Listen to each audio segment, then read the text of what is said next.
விடுதலை சிறுத்தைகள் தலைவர் திரு தோல் திருமாவளவன் அவர்கள்,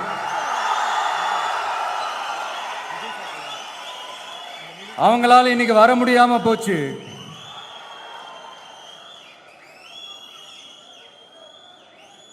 அம்பேத்கர் அவர்களுடைய புத்தக வெளியீட்டு விழாவிற்கு கூட அவரால் கலந்துக்க முடியாத அளவிற்கு